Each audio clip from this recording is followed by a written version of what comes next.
Hi, I'm Alex Archbold, and I've been buying and selling antiques since I was 9 years old. From basements to scrapyards, I'll look just about anywhere I can to find lost antiques and collectibles. And sometimes I'll go big and buy everything. I never know what's going to happen or who I'm going to meet. This is our life, this is our adventure, and this is Curiosity Inc.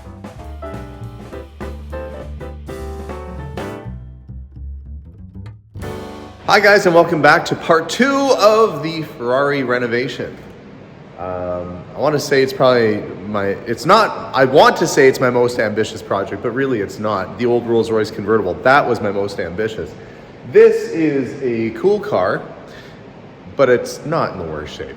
I've done worse, but I still don't have it running as of yet. So in today's episode, we're going to get through a few cosmetic things. And you might be asking yourself, Alex, why are you doing cosmetic stuff on the car when you should really just be wrenching on it and trying to make it start? Well, on a car like this, you can get to the mechanical, but when you make it look really pretty, it actually will retain more of its value anyway. Plus it's fun. So I have taken out the old trunk liner. It had a carpet in the back there that was just worn right out. I've taken that into the same upholstery shop that did the interior on the Citroën, and they've got that. But I realized that after I took that in, that this back deck panel needs to come out and go into the upholstery shop as well. And I'd like to get these things started so that by the time this thing is running and all that, I can put it all back together and make it look great. So we're gonna climb inside, me and this camera and you guys at home, and try and get this back deck, this back panel out so it can go into the upholstery shop too. We'll do a little bit of work on the car today and get it one step closer to being roadworthy and being the shining jewel in my garage, which it's meant to be. So follow along today's episode, guys, and let's tear into it. Okay, trying to figure out how to get that off. When I look underneath here, there are these random little thumb screws right there. There's another one right there. Those look like they look like they do something. I don't exactly know what right now. I'm not going to take them off until I do know. Likely I'm going to have to take the back seat off. With most old cars like this, the bottoms lift out and then there's probably it would slide up and in with a couple retainer bolts. That's usually what you're looking at with something like this. When I had the Rolls-Royce, it actually bolted in from behind through the trunk, but that doesn't look to be the situation here. I'm going at this really without a manual. And I did download a manual off the internet, but it doesn't show this particular removal. So I'm just going to try and use what little skills I do have with old cars and try and figure this out. So I am a little bit nervous what I'm going to find underneath this rear seat. Let's get this moved back. Okay, let's see. Anything in the pockets? Nope. Got a free wrench. Oh, there we go. That pops right up. Nothing dead under there. And look, there's your retainer screws right there that should allow me to get that back section off. So I'm going to pull these out completely. I actually came up super easy because this needs a really good cleaning. Oh, incidentally, I was able to get, these were not the correct size of air cleaner. They're actually about an inch too large in diameter. The factories were meant to be perfectly round, which is why these were a tiny bit big, so somebody actually squished these to put them in there. So I have found and ordered the correct Ferrari replacement air cleaners. Now, they weren't actually terribly expensive. They were $29 an air cleaner, which is more than an average air cleaner, but it's not like, it wasn't stupid expensive. So I'm going to keep those for now because I want to have something in there if I need to while I wait for the other ones to show up in the mail. But in the meantime, I'm going to get these cleaned out. You can see there's a little bit of debris and so forth. We're going to get this all cleaned up before that goes back in. And I'll go over the other side and grab the other one out and start getting the screws removed. Let's see. Let's figure out what type of screwdriver I need. We're going to get the screws out from the back and try and remove that back panel. I'm gonna go get my tools and get that out. Well, manual be darned, it's exactly how I thought.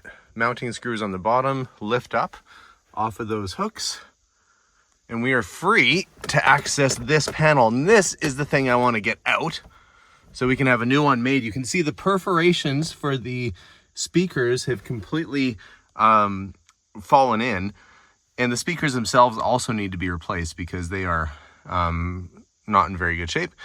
So I am going to crawl out of here with the back seat in tow and get these things out so I can clean them up properly. Luckily, the leather itself is in really good shape. And other than needing a bit of a cleaning, this interior overall is fairly decent other than that, which will be fixed soon enough. Well, I managed to get the old speakers out, and you can see that there is really nothing left of the material on there. That would not be a great sounding speaker at all.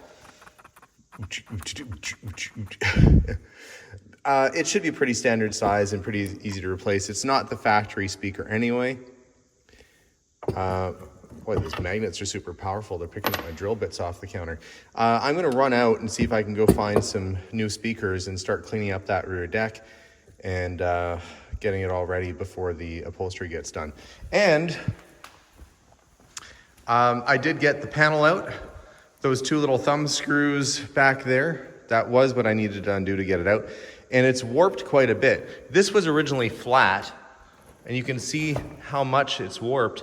It looks like it got a little bit of moisture in maybe through the old window at some point. The rubber seal actually seems good, so that could have been a historic issue from years gone by.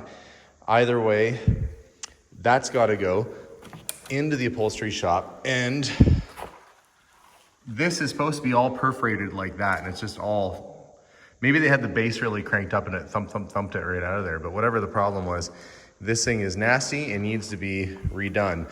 In fact, I believe that's about the worst part of the interior on the whole car and really makes the whole car look nasty. So I'm glad I got that out, and I'm glad I'm going to be getting that out to the upholstery shop at the same time with the carpet.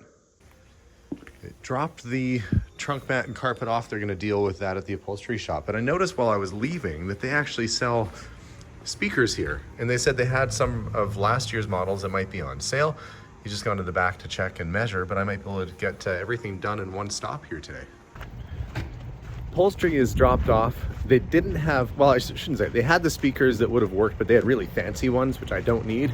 So I'm off to Canadian Tire to see what they have here. Jackpot. Got my speakers from Canadian Tire. They were just Pioneer flush mount. That's pretty much all I need. It's not going to be a serious stereo system in there. Be lucky if you can hear the radio at all. So it'll fill the void that I need. Gonna go get this all cleaned up and put back together. I don't know how long it's going to take for the upholstery to get done, but I'm going to keep working around the car and getting things taken care of while I wait for them to get that all buttoned down, so to speak. I've stopped at Fabricland because I need to find some headliner material, some vinyl that will blend in. There's a little section underneath the window that I had to pull out. Actually, this is pretty darn close right here. I also need to grab some foam, which they've got right up there, while I wait for the upholstery shop to get their Fabri-Ton. Geez, that's almost identical to the color that was in there. But the headliner is a little bit lighter. So I'm gonna grab, I think, a meter of this and grab some of the foam, and I'll do a little bit of prep work today before that upholstery gets back. New speakers are here. See, they're not all trashed and beaten up anymore. And I am going to use the old wood that was in there before to mount it, but I painted it black so that when you see it kind of through those perforated dots, it just all looks black, and so that it doesn't really stand out that much. I'm reusing the wood. I don't think this is original to the car, but it is something that somebody used and it seemed to work. And there isn't another great way to attach speakers to the vehicle. I guess it would have gone to the underside of that board or that panel itself. There's just sort of a way around that, and I'm just going to reuse the same system they had in place. I'm going to take a break from my stereo project for a little bit here and move into the engine bay. Now, I've been giving it a bit of a wipe down and clean, and it is looking better, although one of my little intakes here is dented. It's supposed to look like that. Anyway, not the end of the world. But I did get a lot of the dirt, the debris, cleaned it up. It's looking a little bit nicer under the hood. Still have a bit of work to do. But before I can start this car, a couple things. One, I do want to change oil. But before I do that, I want to put some penetrating oil in the cylinders to let it soak, because I could have stuck rings. There could be who knows what going on with this engine after sitting for a number of years. So I'm going to pull the plugs out, put some penetrating oil in, and we'll give me a chance to have a look at the plugs and see what kind of shape they're in as well. First plug is out, and it looks like just normal sort of carbon buildup on here. A little wet around there. Somebody else might have actually put some penetrating oil around here at some point. But doesn't look, I mean, it's a little black, but not terrible. Not completely fouled up with oil anyway. I'll have to go and get some of these plugs, which are pretty common. I'm gonna need 12 of them though. I'll run out and grab that tomorrow. I think I'm gonna do this one plug at a time, because I wanna make sure that I get all the plug wires back in the right place. So I'm gonna get a little oil in the cylinder there, and I'll continue on with getting the rest of them done. All right, this is the slow process of getting 12 spark plugs out of a V12 engine. I went to a local parts supply store, and they weren't, I said I need spark plugs. They asked for what car, I told them. And the lady that was working the counter said, well, who makes Ferrari? What type of Ford is that? And I said, it's not a Ford, it's a Ferrari. She said, yes, sir, I'm aware the model is Ferrari, but who's the maker? I said, it's not a Ford, it's made by Ferrari. And then one of her coworkers came over and they got it sorted out. I've never had that conversation with somebody before, but I guess they don't get a lot of people asking for Ferrari spark plugs there. Anyway, after we got that sorted out, I got the plugs, and we were able to verify these were the correct ones. They're just Champion, and they were $5.50 each Canadian, not the end of the world. Mind you, there are 12 of them, so that does add up, but they're not crazy expensive. It's funny, while I'm getting these plugs out, I'm taking a plug out, and they all look decent so far, nothing really scary. Plug comes out, penetrating oil goes in, new plug goes back in, cap goes back on. I also cleaned out my reservoirs and repainted the little bracket that this sits in, because it was a little crusty. Cleaned up the distributor caps. It looks like these are pretty new caps and new wires.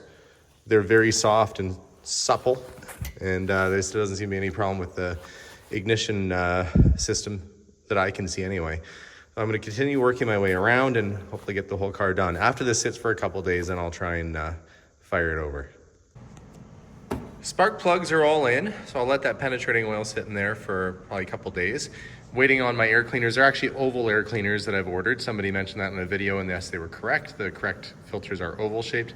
Not too much for busted knuckles. I kind of rammed my hand into one of these things and did a little shredder action on it. But that's to be expected. That's why they have signs in garages that say busted knuckle garage. Cleaned up around the battery tray area, and it's a lot shinier and cleaner in there now. I just wanted it to be prepped and ready for the battery to go back in. Also took the fuse box panel off, and I had a couple blown fuses. I'm hoping one of which might have been for the fuel pump. We'll find out once I get things hooked back up again. But for now, I'm just gonna step away a little bit and come back in a couple minutes. We'll clean up all the dust and debris off of the fuse panel while the battery's out, let that dry, and put it back together again. New spark plugs are in. The battery is sitting back where it belongs. I do have to make myself a little cross bracket to go on here, because I don't have one. I took the time to take the fuse cover off and completely clean that. That had some stickers on it that were not original to the car, and it was really beaten up. So that's all nice and clean now. Gave a little bit of paint underneath the battery just to prevent it from having any corrosion. I'm probably gonna move on to doing a little upholstery in the back, but before I do, I come around this side. Excuse me, pardon my cough. I noticed that, oh, and I got my hoses back on where they go. This cable looks to be the hood release cable. I don't know if it is actually. It's just randomly hanging out here, but that looks like the type of cable you'd either have for like maybe a heater control. Actually, it could be for that right there, come to think of it. I'm gonna make sure, I don't wanna close the hood. What I'm getting at is I don't wanna close the hood and find out I can't open it again. So I wanna make sure I can pull the hood release and this little latch should move. And then I'll get the hood closed for a bit and focus on the interior. But always a little nerve wracking when you come across a rando cable like that should likely be hooked up. Let's see. Which one is the hood release? I'm gonna find out. Start pulling levers down here. Okay, this was moving with the lever, so I should be okay to close it. That probably is what I think it is and would go under there somehow and attach to this, which is the heater control. But I'm not gonna have to worry about driving this in any kind of cold weather anytime soon. So I'm gonna get the hood closed up and start doing a little work on the interior. Incidentally, I did paint the wood black. That was the wood that was in there before. Again, I don't think that's what the factory had in mind, but that's what the last people had. I'll put it back the way it was. We've got brand new speakers in there, which are working. And I tested it. I hooked the battery up and the radio was working. In fact, it was playing oldies, which is fitting. I did have a section, though, of headliner, just a little section underneath the window that ran all along there, really thin strip. And that was warped and kind of a little water damaged and bad. So I have got some new off-white vinyl, and just to fill that gap, it won't be very noticeable, I don't think. So I've got to get this cut. After that is cut and glued in, then this sort of felting material is what they had down before the the dress panel, the leather upholstered panel goes in, and that's the upholstery shop has that. But this is all the prep work I'm doing basically to get ready for that to go back in, then the seats can go back in, and my interior will almost be good to go again, other than cleaning and stuff. So I'm going to get myself a piece of material, find a space where I can actually cut this, and I don't need a very long section of it. Maybe about 4 feet long and maybe about 6 inches thick. That should be enough to do the piece I need to do. So I'm gonna get that cut and start getting it laid out inside. Yeah, fresh upholstery or fresh headliner is in along the bottom that was missing before. And I've got this fresh sort of cushioned felting here. And it did have this sort of insulation before. The panel then sits on top, I guess, so it doesn't rattle around or it's nice and cushy. And then the seats go back in. So now it's just a waiting game for the upholstery shop to get done with the back panel. And I think that's getting close for today. Okay, maybe one last thing for today. This mirror was really wobbly. I've taken it off so I can get a new gasket cut for it, but I also took it off so I could really clean under here. You can see that hasn't been off in a long time. Bits of dirt and old polish and residue and stuff just kind of streaming their way down. So I'm gonna give this a good buff underneath before I reassemble everything and hope that that mirror goes back on nice and solid. Okay, I made a new gasket for underneath, got it on there really good, so mirror is good and solid again. Okay, last night I was basically saying I was kind of done for the day, and I was. But I ran out this morning to Tandy Leather to get myself some leather conditioner, because I want to treat those seats and that interior. I also got busy getting the interior of the trunk cleaned up, so repainted the black wood panel there back to flat black the way it should be while we wait for the new carpeting to come in. I'm going to give the car a bit of a polish. I started cleaning it the other day. I don't know if you can kind of see behind me here, but it is shining up pretty decently. A lot of the scuff marks that were on it are starting to come out. But one thing that will need to be addressed at some point is there's a little bit of paint that seems like it's starting to lift on the front fender, probably where some body work was before. That's going to mean that I'll have to probably repaint the front clip. But I'm going to leave it for now because I got to get this to driver status, driver form first. And, I'm just going to keep doing prep work as we go here. But I guess the last thing I'll do on this episode, the last thing that we'll get done is I'm going to put some leather conditioner on the seats, get those cleaned up a little bit, and let it soak. When I come back again, I've got a bunch of other stuff I got to take care of, but let's get these seats cleaned up and then we'll go from there. I bought 2 products today. One is saddle soap that if you've ever worked on leather, it's a really great cleaner and polish. But this leather is a little dry in the vehicle, so I bought the Hide Rejuvenator as well. So Dr. Jackson's, look at that guy. You trust a guy with a beard and a pipe like that. We're gonna use some Hide Rejuvenator on the seats here and try and just soften up where it's starting to crack a little bit here. See if we can make that leather just a little bit more supple than what it is right now. Okay, the Hide Rejuvenator is sort of like a paste. You get a little bit on your rag, and when you're applying it, it kind of just goes on almost like a Vaseline or something, but it will start to soak in, and that's gonna really be what we need. We need it to soak up. I'm not wearing gloves because in fact, my old hide could probably benefit from being rejuvenated as well. Heck, I wonder if you could no, don't put it on your face. Nor don't put the saddle soap on your face either. But this stuff will soak into the leather and make it a little bit more soft. And I really do want to treat it because this is the original leather on the vehicle and it's not in terrible shape. Actually, the seats are in pretty decent shape other than a little bit of cracking in some areas, which can be repaired. But I want to make the leather as soft as possible first. So I'm going to go over the whole thing with this conditioner, this rejuvenator, and let that soak in before I do the saddle soap as my last cleanup. So I'm going to carry on and do the entire car. Well, everything is covered in the leather conditioner, so we'll let that sit. Hopefully that'll be a little softer and these cracks that are kind of starting to form there will ease up a little bit. Also decided while I had the air cleaner off, I didn't repaint this part, I just cleaned it, but I did repaint the top of the air cleaner back to the satin black that it should be, and I've just generally been cleaning up under the engine bay. It's looking a little better. I'll have to address the dent in that one air intake there, but other than that, it's looking much, much better. We're gonna get a charge on the battery, and next video I will try and start this thing. So thanks so much for watching another update video as I work my way through this old Ferrari. Yeah, it's not even really a car right now. It's just a thing that's sitting here until I can make it start, run, and move. But that'll get closer. So next week, I'll attempt to start the vehicle on the next episode. We'll clean it up a bit more. I'm gonna get this bumper pulled off on the back, get that into the chrome shop, and just keep making small steps forward in getting this to be a good daily driver. So stay tuned, guys, for more episodes. We'll see you all soon. And as always, bye for now.